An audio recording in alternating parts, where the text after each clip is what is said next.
Welcome to Behind the Paranormal with Paul and Ben Eno. What were the Denbigh lights? How many witnesses were there? Where did the lights come from? And where did they go? Welcome to the 1020th edition of Behind the Paranormal with Paul and Ben Eno, coming to you from WOON AM and FM radio in Woonsocket, Rhode Island, on the Paranormal Radio app from TalkStream Live and on YouTube. I'm Tim Swartz, guest co-hosting via Skype today, and Paul's with us too, coming in through Skype as well. How do you like my new synthetic voice produced for me by Boston Children's Hospital? I'm here. How do you like my new synthetic voice produced for me by... Pretty creepy if you ask me. It's getting there. I mean, there might be a way we could just pipe it straight into your microphone. But we'll get there when we get there, I guess. But hey, you know, that's not the reason we're here, even though it is a little spooky and we're a little past Halloween here. Today we are pleased to welcome a new guest on a new case. Gari Jones dedicates himself to investigating a wide range of fascinating subject areas, such as UFO and ET phenomena, ancient history, false flag events, and forbidden knowledge and sciences. Over the last 7 years, his UFO investigative work has produced some fascinating evidence on solid UFO cases, such as the Pentec incident, the Denbigh lights, the Caldecott Triangle, and others. His objective is to discover the truth about the world in which humanity lives. Very noble pursuit. Gari is also a political activist who works to expose the UK government, businesses, and mainstream media as corrupt. When he's not doing that, Gari has spent the last 10 years pursuing his interests in photography, art, and reading. He has had numerous sightings in paranormal and supernatural experiences throughout his life. His book, The Denbigh Lights, a truthful argument for the existence of UFOs. Gari Jones, welcome to Behind the Paranormal. Thank you for having me on, gentlemen. It's a pleasure to be here. Well, it's a pleasure to have you with us, especially on something we've never really talked about before. And we thought for years ago that we would run out of things to talk about when we first started the show, and boy, oh boy, were we wrong. So I guess to kick off the show, so can you give us a little bit of background about the case and tell us, kind of give us the play-by-play of it, if you will? All right. It involves a family of four who live up in Denbigh, North Wales. And it was during a stormy and rainy night. It was actually a big storm up in that part of the UK. And it was about 3 a.m. in the morning, January 3rd, 2012. And one young boy named Nathan Thomas, who was 12 at the time, just heard a noise coming from outside. He looked out to see what it was. It was his big council bin, rubbish bin blowing over. And as he looked out, he saw in the background, or up in the distance, there was a series of flashing lights, which he couldn't understand. He thought, was it coming from the reflection on his TV or light or something in the room? But it wasn't. He opens the window, and there it is, this oval-shaped, disc-shaped looking object with these incredible flashing lights on it. And he went to wake his brother up, Alex Thomas, who was 14 at the time. He was just trying to get asleep, and then there's his brother saying, "Come here, there's a UFO outside." And he thinks he's winding him up. And they both then go to the window, and, well, you know, Alex said that when he saw it, you know, so he's tired, and also it's like, oh, wow, you know, it's like instant awake, you know, your body's just quickly switching back on. So they started filming it because Nathan had a video camera given to him for Christmas. It was a Camilio S30, I think it was made by Toshiba. At the time, very decent camera, but obviously by today's standards, pretty subpar. But it did the job that it needed for the time.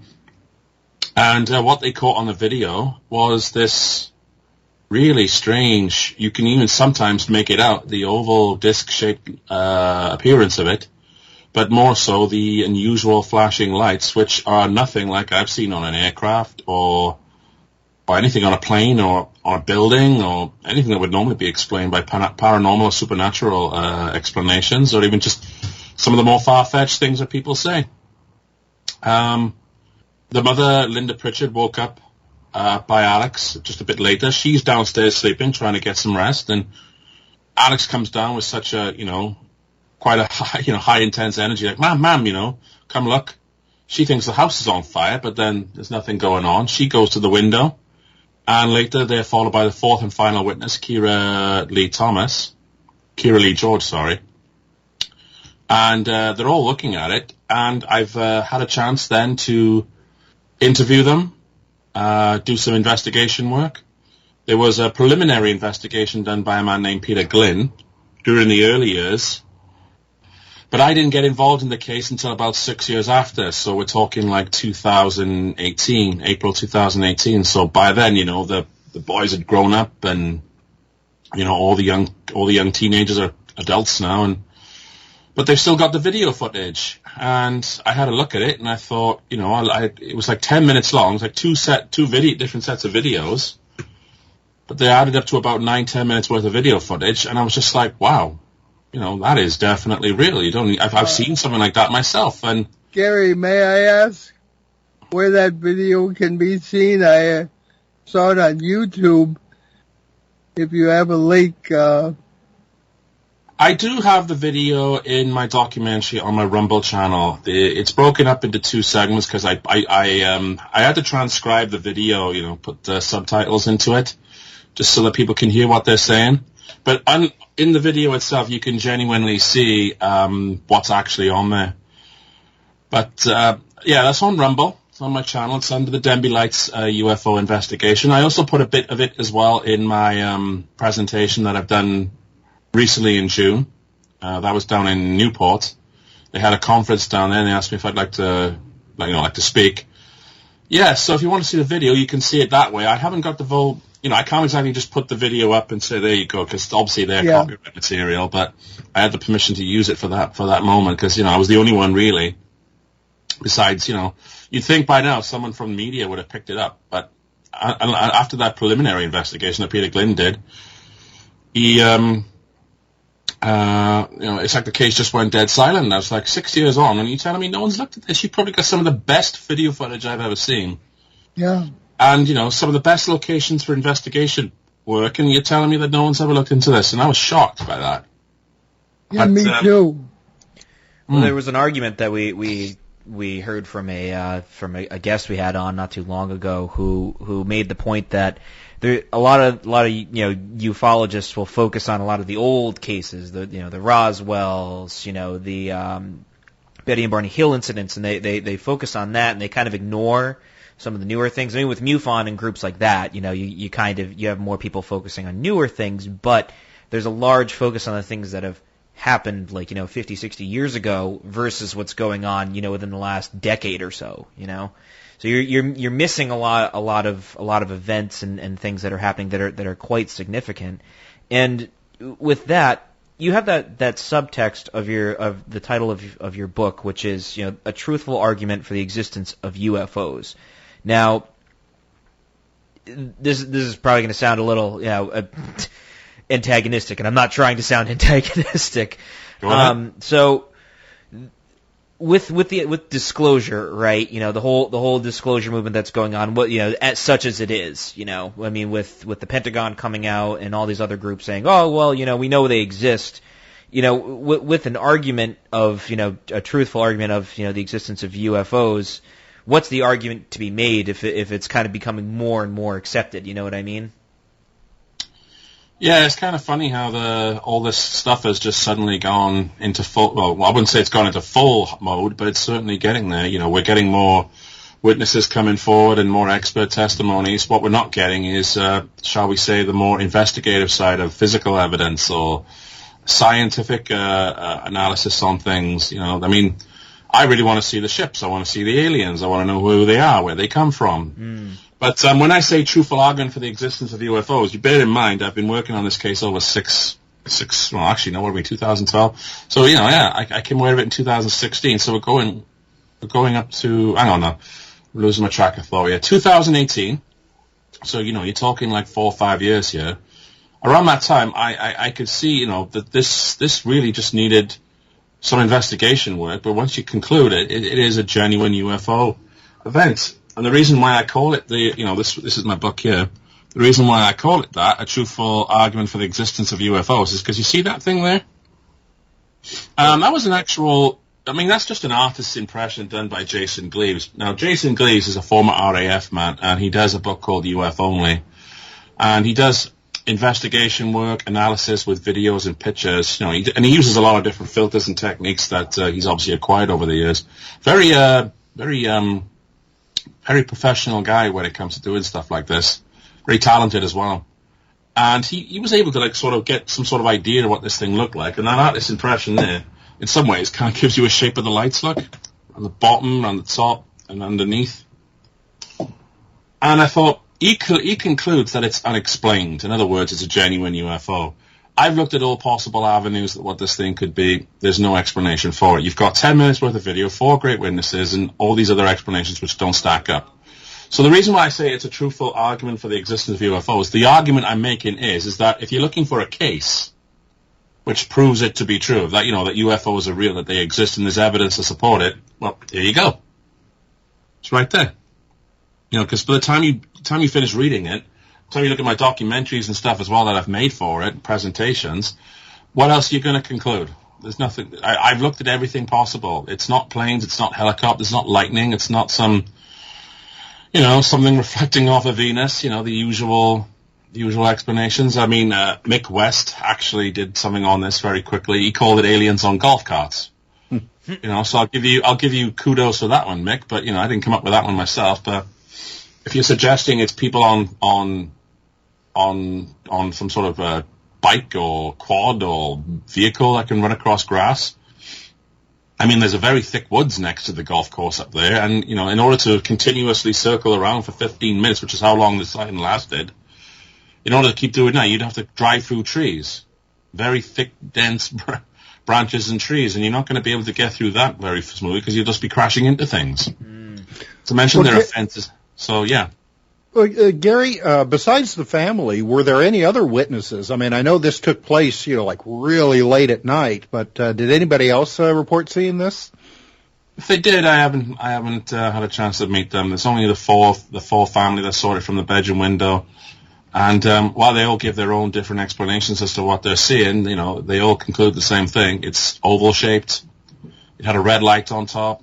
It moved from a horizontal to a vertical position. You can even see that in the video. And it was dead silent. And of course, 50, 60 mile an hour winds, freezing temperatures. It's like 0 degrees or just above. And yeah, poor visibility, and yet there's this thing floating just a distance from them.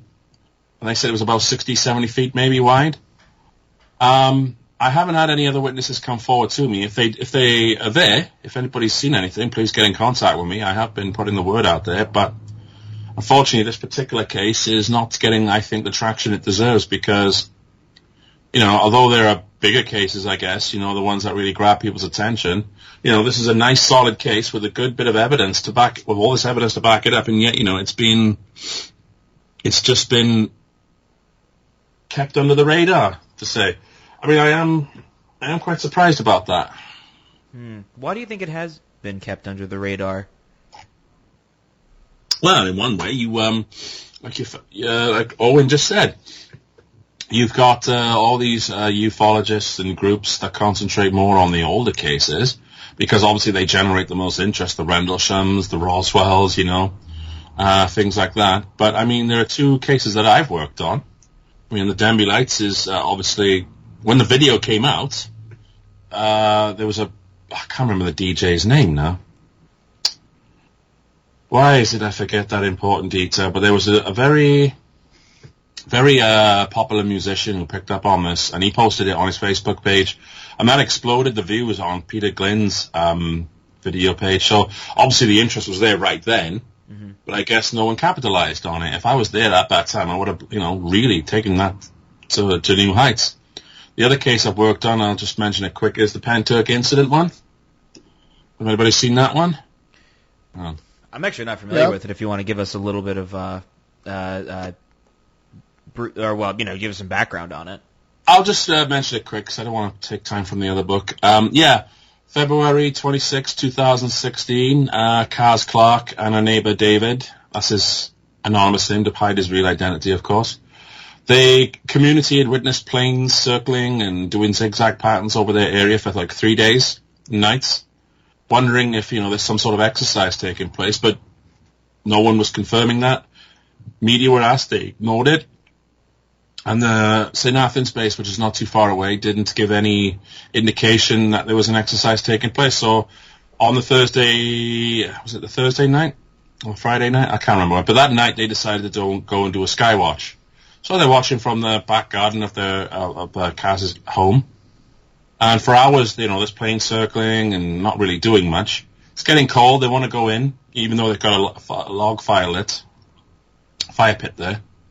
Yeah, very quickly, more planes start joining in. One of them's an E3 Sentry. And then sometime later, then these lights started to appear over the farm fields just up behind their house. Started moving across over the farm fields. They ran to the gate, which is the entrance to this area. But when they got there, these lights lit up, more and more. And then it turned out to be this massive triangular pyramid-shaped craft, and it was huge, many hundreds of feet high and wide.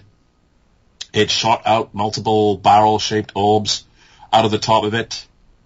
The craft itself looked like it may have come very close to making contact with the ground when it let out a huge arc of lightning from the one corner, which really lit it up in an orange light. That's what the color of the lightning was, coming from the corner. And then two of these barrels came over to Kaz and Dave where they were by the gates. Actually interacted with them, and one of them was very close to Kaz. She was like looking up at it like this. You can see it in the picture. You might be able to see it. That's her waving at this thing. That's very much how, although it's an artist's rendition, it's a very close approximation. It wasn't very far away. And it was red, it went to green, and then it bathed her in this green light, her and Dave, but especially her. And then later on, there was a loud explosion over Smilog Woods area, which is 5 miles from Penturk, northwesterly. People living in the area were wondering what the hell was going on, because that explosion was powerful. Shook a hospital, shook homes, set off car alarms, made people jump out of their beds. We're talking something seriously big here, very powerful. And then later on, we've investigated it all, myself and Kaz, and we've had friends and other witnesses who have come forward now. And we've concluded that this thing did actually come.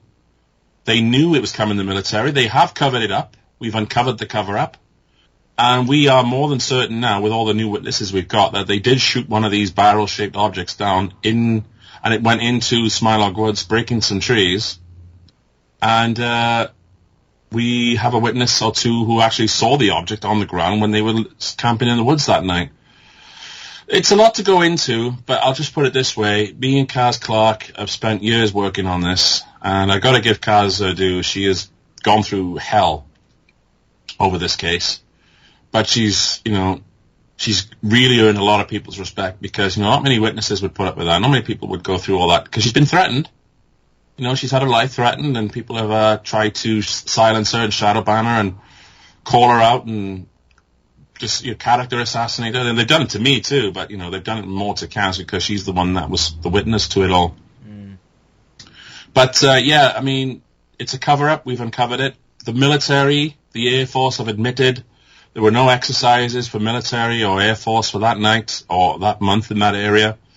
And of course, there's no paperwork, there's no documents, and there's just nobody can confirm an exercise of any kind, which is what their cover story was. So if you didn't do any exercises, why is it that you had all that military firepower, Air Force, and everything else when you say you had no reason to be there? So what you did was illegal, basically, then, if you were flying around like that all night. Unless you had an excuse. Just to intercept the UFO, this interdimensional craft, this pyramid. But anyway, I was actually investigating that one first, and then I got into this one at the same time. So I was doing two very big cases, very much straight away. And obviously that one is not gone as. The Penturk one's gone quite global because of everything involved. There's ramifications on a huge scale for that one, for humanity and the safety of everything. But, you know, the Denbigh Lights is just it's one of those nice cases, and North Wales is notorious for some of the most impressive cases in the world. The Berwyn Mountains. I was going to ask you about that. So go ahead. Well, there's a case that happened in 1974 in the Berwyn Mountain incident, it was called. Oh, do you know, I wish I remember the names. I know them sometimes, but when I need to figure them out. But it's in North Wales area. There's a place called the Berwyn Mountains. I'm not too sure the name of the village, but the village around there heard this loud explosion. Again, shook people's homes. It was measured on the Richter scale at something like 3.6. The military were on site pretty quickly. The residents living in the area thought it was a plane crashed or something, or something happened to them. Just very quickly, they went up there to investigate, and the army was sort of like leading them away or encouraging them to turn around or send them somewhere else where nothing was really happening. But one witness saw the massive spherical object that was up in the mountains. She was driving down the road. Her name was Pat Evans. She was with her 2 teenage daughters, and she saw what it was, you know, this spherical, orange, glowing, pulsing like orb. It was massive. There seemed to be military people with lights up above it, you know, like floodlights looking on it to sort of get a better idea of what they were looking at. And then at some point, she got scared and worried with her daughter, so she drove off. But later on, that thing was seen going over North Wales and heading out to sea, apparently, by some witnesses. That's what I've come to understand from the later parts of that. That's become a very big case. There's also another one called, there's a book coming out about it now. It's called The European Roswell with Gary Rowe. The author of the book and the guy who did the movie for it was Mark Ollie. They recovered a piece of this unusual craft. They said it exploded over a farm field of 4 fields. Gary Rowe was a UFO investigator in 1983. And this is more West Wales, really, sort of northwesterly, but it's still up in that area. You know, Wales is not that big a country. But they recovered a piece of it, and Gary had it tested, and according to him, he says, you know, it's made of human materials, but it's designed in a way that you could say is just far more refined than anything we've been able to do. Do you know what I mean? It's more advanced. So I look forward to seeing the book on that one, because I'll definitely be getting a copy, because that case is very interesting. And then there's just another one I'm familiar with called, it happened in 1979, and this is a good Welsh name, Llanech Residents living in the area said they saw a bullet-shaped craft come out of the sky. It landed behind a farm field. There was a residence just over the other way. A couple of witnesses were close to see what was coming out of this craft. 3 7-foot-tall humanoids in silver radiation looking like suits. They walked around for a bit. One of them was in pairs. I actually met the one lady. She still lived there and told us all about it. And I was like, wow, you know, mad to think you're still here, you know. I guess some people stay close to their home, don't they? But she saw it, and they went back into the bullet craft and took off. And there was a big investigation again. Military showed up and did all this stuff. You know, did all these investigations. There was a report made on it by Bufora. I have all this stuff in the book. I make a historical note of it all. And, yeah, I mean, there's other cases I could mention, but those are the 3 big ones, really. I mean, we do have some in South Wales, too, the Broadhaven Triangle. You know, that one's been a big one, but that was more South Wales way. That's been on Netflix recently, if you've ever seen it. UFO Encounters, or whatever the hell it's called. It's on my list. Unfortunately, I haven't had any time. It's a very, very, very good case. I mean, children saw some strange object in the sky. They reckon there was even an occupant that came out and waved to them. But I'll let people look at that one, you know, not to take too prize away. But this case here, I think belongs in that kind of folklore. Belongs in that sort of thing. Because, I mean, you know, it's got video evidence. It's got witnesses. It's got, on Peter Glynn did some real good work in the beginning, because the family were looking for someone to really get into it. It's a shame I wasn't there, really, because I would have just spent quite a lot of time on that one. But Peter did a really good job of getting testimonies, getting them on camera, doing day and night comparisons from the area where this thing had been seen. He went up to the site itself to see if he could find evidence of human activity, and did some analysis and things like that. So I asked him, I said, wow, I think you've done something good here. I said, I've got some ideas to take it more forward, expand it. Would you mind if I used your stuff? And he said, yeah, go ahead, And from there I expanded it. I looked at weather reports, radar returns. I tried contacting the police because they were contacted. They said it was lampers. I looked at Google Maps, to do size references, and I went up to the area myself to take a look around. I think it's important to go to these areas if you can and see what's what. And I learned along the way that not just, and I also said I could get the video analyzed, but I also learned that there's a bit of an ancient woodland up there, which quite a bit of it was chopped down not long after the event. That seems to be a trend in these UFO cases. If something comes along, maybe in a matter of days, weeks, months, they always go up there and they chop these areas down. Interesting. Well, now we're coming up to our mid-show break, but you do bring about a very interesting segue I wanted to get into once we get back from our break here. So you're listening to Behind the Paranormal with Paul and Ben Eno, with our special guest Tim Schwartz, as well as our wonderful guest here, Gary Jones. Excuse me. Pardon me for allergies here. And you're listening to Behind the Paranormal. We'll be right back.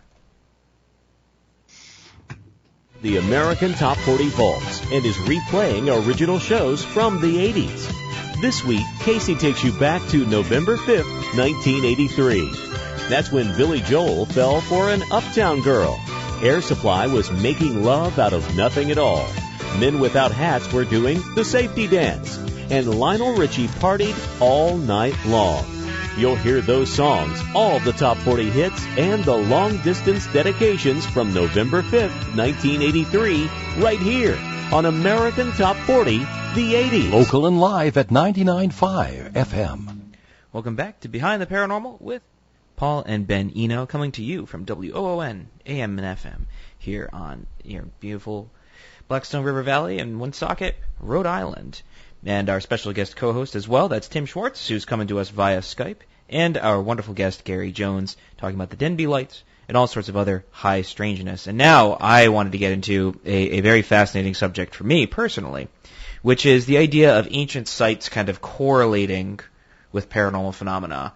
So you started to briefly mention that before we went to the break. So I wanted to kind of pose a little extra divot in there, if you will, which is, have you found that there's other phenomena like correlating or coinciding with this, i.e., like the Green Children of Woolpit with Rendlesham Forest, in that sort of vein, some sort of odd happenings, maybe fairies, anything like that, folkloric significant events? Yeah, I have looked into that. Again, I looked into this when I was studying the area because I wanted to see if there was a pattern of strange phenomenon or something happening.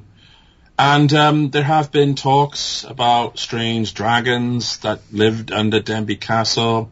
Supposedly a man, I believe, with 8 fingers slayed him. There's also been talk of, strange lights in the sky during the 1700s, and there was even a story about a woman who was walking around Denbigh Castle. Denbigh Castle seems to be a centre hub for some of these things, where she was walking with her dog. The dog was bathed in a light of some kind of made him sort of shimmer backwards. She reached out her hand to go grab her, and she got burned by the thing. And she suffered some injuries from it. But there's all talks of like when you say fairies, I think spirits, people seeing ghosts. There have been paranormal activities up there.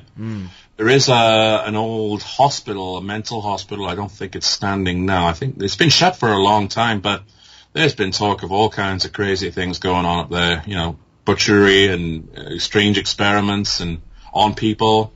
And I wonder if that's got something to do with demonic stuff. Because I'm hearing the stories. I don't know if I can verify them 100% for you, but I'm always interested, about this idea that a dragon lived in the area and it was slayed by a man who had 8 fingers. And I'm like, where do you get stories like that from? They got to come from somewhere, right? You don't just invent them. But the ancient woodland thing, I mean, this is an area of Christmore Woods, it's called. It's just, I've tried to ask anyone, why did you chop down this section of trees just 5-6 weeks after the event? And I learned that by speaking to Margaret Pritchard, the sister of Linda, and auntie to Nathan and Alex. She said that to me when we were walking around the area. It was a lovely, beautiful woodland. It was always a lovely scenic place to take your dog or just walk, get out into the wooded areas, the birds, the lovely sounds of green and all kinds of flowers and stuff. And then one day they just came in and chopped it all down. And I'm like, why did they do that? And I've asked them about it. Oh, no one knows why. They just did it. And it is an area of special scientific interest. It is protected under certain heritage and foundations. You don't just go in there and start messing around with the place, but somehow these people did. What I've also come to learn from Peter's work is that there seems to be a cave system there. It's not. Actually, if you were to walk along the road that leads up to where you can park up and enter the path, you can see there's like a caving system or something like that rests underneath the woods, like on top, and then of course there's a caving system underneath.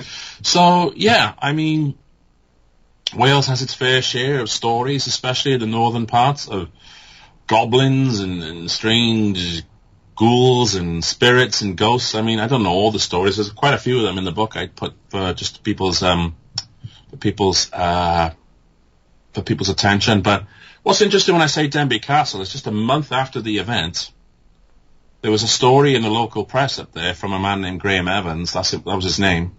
And there was a disc-shaped object he caught on his camera. Took a picture of it. He saw it. He got 2 pictures, I believe, maybe more. And there it is. A disc-shaped object, very much in similar shape to the one the family saw. And the Denbigh Castle is not that far away. It's about maybe 3 miles, 4 miles in a straight line. Mm-hmm. So this is a very local area. I mean, but it's just interesting. I mean, a sighting like that, usually when it's close and it's witnessed for such a long time by the family, I often wonder, are they in the area again? Do they stay around? Which seems to be the case. They always seem to.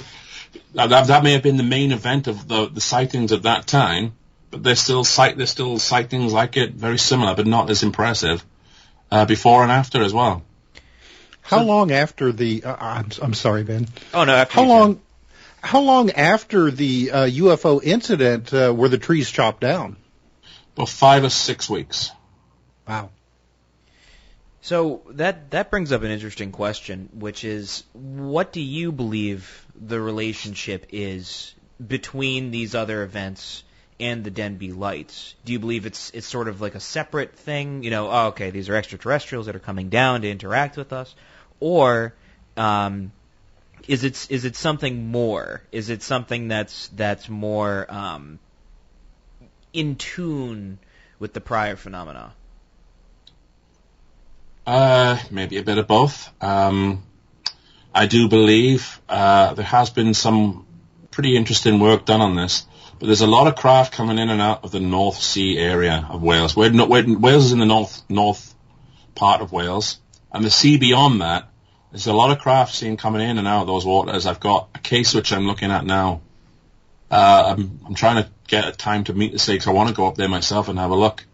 But she reports seeing something coming out of the sea. There's other people who've reported seeing stuff coming in and out of that area.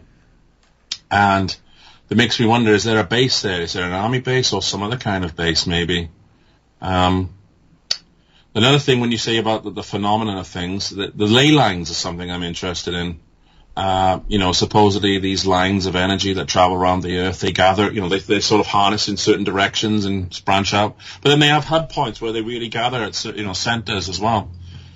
Wales in particular, especially Britain, has a lot of UFO sightings, the major ones happening on these lines.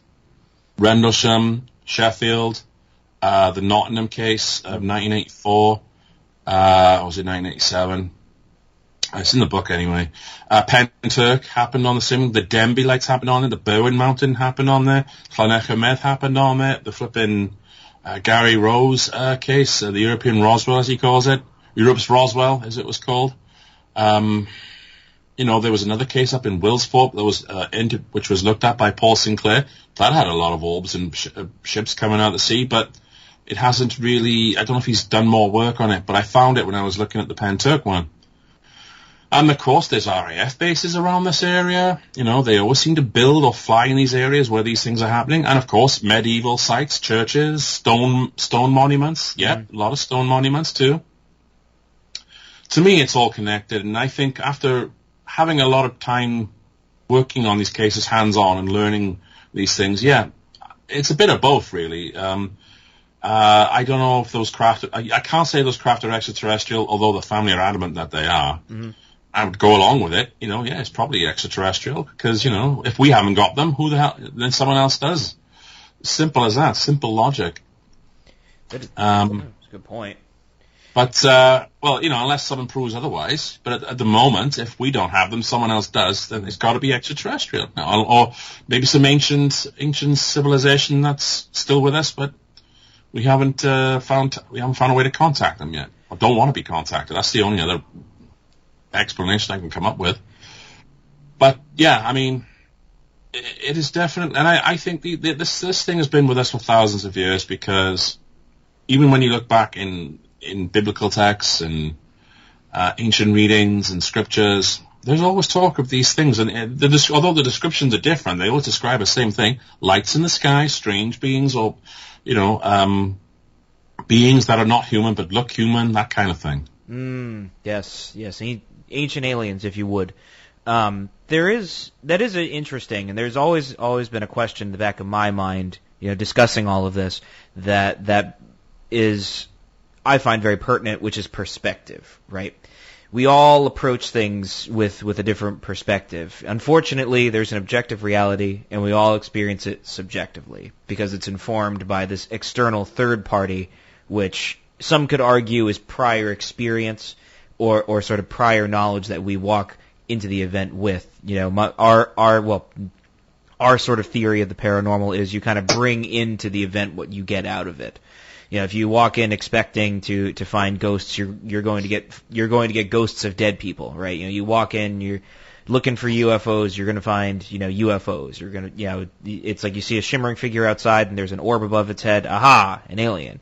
You see a shimmering figure inside your house. Aha, a ghost. And context is incredibly important, in my opinion. Especially when it comes to perspective of events, because although I do understand the family's point of view, okay, this is definitely extraterrestrials, because I wasn't there, right? None of us were really there. All we have is the evidence that we have before us, and we kind of try to interpret it. But that's the hard part, is the interpretation, because it's very hard I always find it's very hard and also very limiting to the human spirit if one looks back in time and says, yeah, no human could have built the pyramids. That's impossible. And it's, meanwhile, the Romans are building columns and creating, indestructible cement. And it's like, they're just real smart. And it's one of those things that I always kind of find to be, the idea of perspective and how, the subject-object problem is like 9/10 of the problem of any sort of paranormal research. Because it's understanding the objective reality through our subjective lens, which is the hard part. The very, very hard part. So with that being said, is it that our ancestors or all these people with all this folklore interpreted everything incorrectly and they were just dum-dums that didn't know any better, because they didn't have iPhones? Or could it be that, we're using the limited perspective that we have, and they used the limited perspective they had to try and understand everything, because they didn't have Star Trek. They didn't have Star Wars. They didn't have, Michio Kaku or any of the physicists and scientists we have today. Could it be perspective that's the issue? Well, of course, perspective is always based upon your knowledge and experience and what you know and what you can figure out. If you're just one of these people who, I guess, let's say you're living in the Stone Age and your only source of perspective in life is that you just have to hunt, you have to feed, and you have to kill to survive, and move around with the seasons. All you're basically doing is, you recognize basic things, your basic needs, and that's it. you recognize danger when an animal is close by, or you identify fire as being something hot you don't want to touch, or if you see something sharp, you move away from it, that sort of thing. I guess what I'm saying here is, if you're just someone who's very primitive, you're going to see it in very primitive ways. And if you see like a bright light or something incredible, or something like that, then obviously you're not going to have the awareness and intelligence and experience to know what you're looking at. You'll just see sparkling lights and, ooh, that's incredible. But like, when you say, in today's world, I mean, I don't know if there's that much perspective as it is anyway, because a lot of people are very dumbed down. They only know what they see on television. They only know what they read in the papers, and they only know from some of the crappy education they get from some of the state schools. I'm not saying all schools are bad, but some of them are flipping terrible. You're taught what to think, not how to think these days. You're not given critical thinking skills. You're not given the ability to analyze or ask pertinent questions. You are told that this is what it is, and that's the end of it. So if you were to see something like this, and you're coming from that kind of mindset, and this is something I couldn't get into here, you're seeing something like that. I mean, let me just show you here. I mean, this is a slide of the thing there. Can you see it? Oh, yes. And for those of you who are listening on the radio, we are being shown a picture of the event, which you can see at our show recording. Okay. Obviously, in color, that's a lot more impressive, and I've done other slides of it myself. Now, if you're obviously like us, open-minded and willing to expand your consciousness and just see it from, and expand your perspective, yeah, you'll say that that's a round object with strange lights, and, that's not aerodynamic. It doesn't conform to any of the things we know. But a person who's not able to think like that in terms of their, you say perspective, right? They'd say there's no such thing as aliens, there's no such thing as UFOs, and, whatever that is probably just someone messing around with lights or Photoshop or something. Do you know what I mean? They will not accept it. Their bias gets in the way of everything. Even though you can explain it to them. I said, look, it's clearly a physical object. It's clearly there. You've got video of it. You've got families of it. You compare it to other things about, whether it's lightning or arcing or flashing bulbs or, swamp gas if you want, or somebody playing a trick on you, trying to fool your senses. None of those things stack up. So now that we've broken that down, broken those walls of ignorance down, or destroyed those areas of thought, what now? Well, it's probably just something, you're probably just confused or something. They just will not. It is cognitive dissonance. They always wrap it round in a way they can explain it, and they'll come up with any explanation you want to, like the alien on golf carts thing. I mean, for crying out loud, like.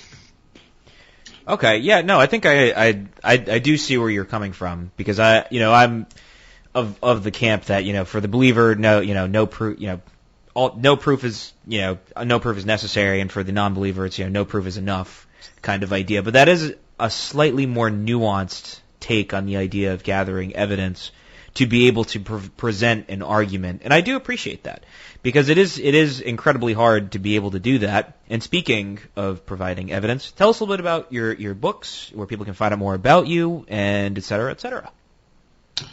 My books are on Amazon. This one, both of them are on Amazon. I provided you with the links. I mean, this is the one I co-wrote with Kaz Clark. This was like the first 5-6 years of what we done. That's available on Amazon, called The Penturk Incident. This one, The Denbigh Lights, A Truthful Argument for the Existence of UFOs. That's also available on Amazon. Just type in Denbigh Lights UFO. I've provided links from the American and the British, sites, so people can get those there. They're available. They're the Denbigh Lights one anyway. It's available in hardback, paperback, Kindle, or audio.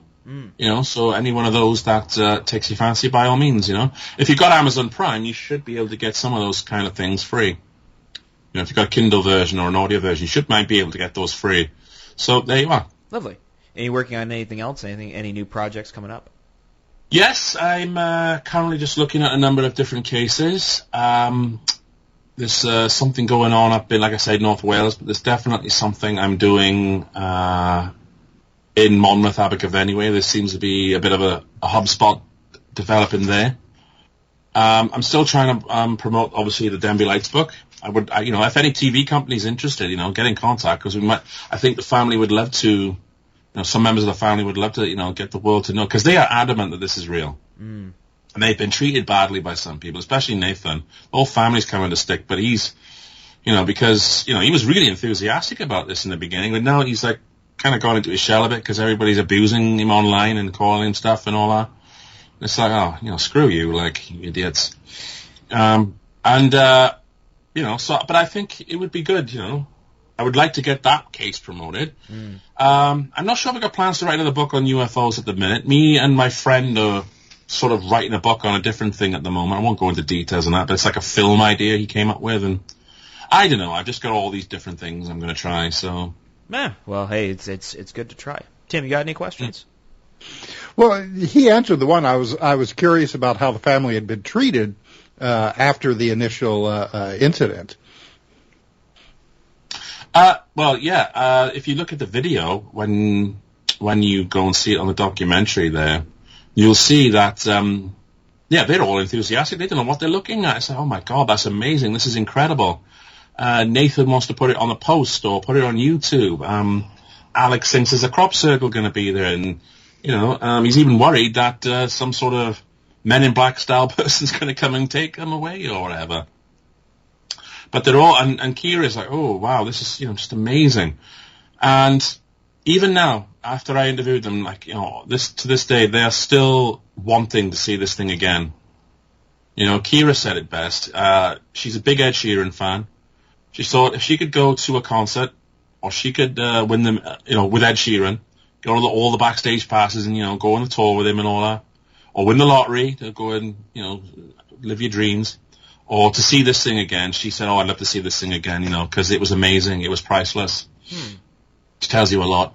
But like I said, in terms of treatment-wise, I mean, I think, they've all got thick skins, but because, usually the first person who reports it, the person who, because that would be Nathan, because he's the one that recorded it and talked about it, he's really come under a lot of stick. People just lay into him all the time. I'm like, what is your flipping problem? Why are you being like this?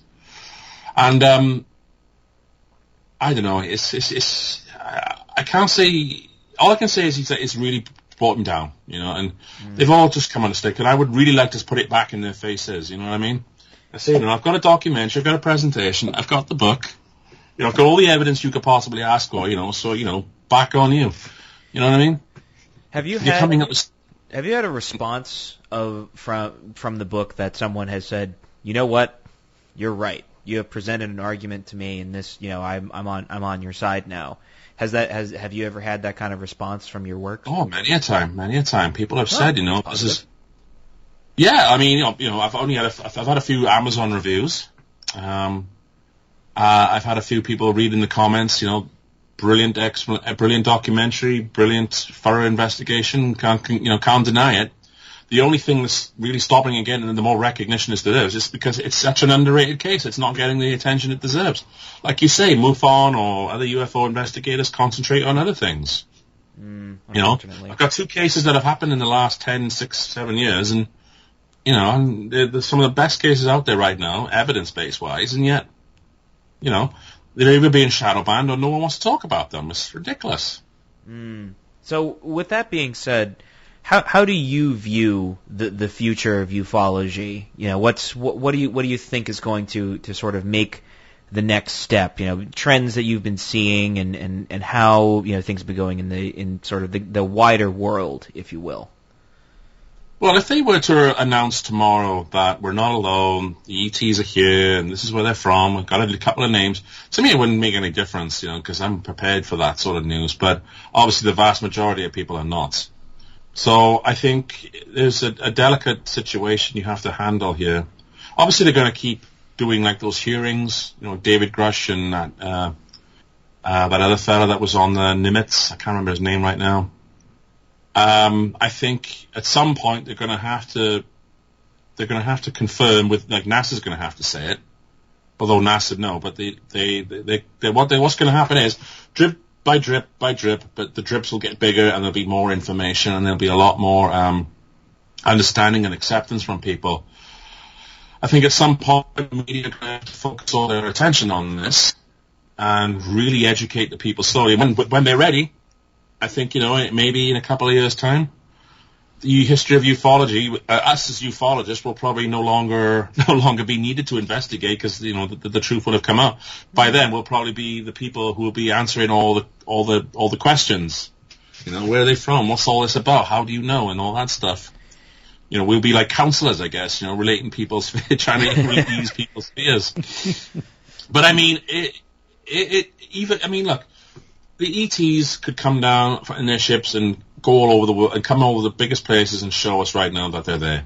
But I think it's going to have to be done like bit by bit, because although the acceptance is there now, it's been proven true.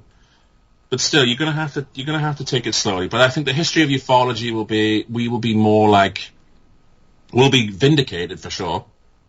The witnesses who have been silenced and all the experts who have been, threatened will be vindicated also.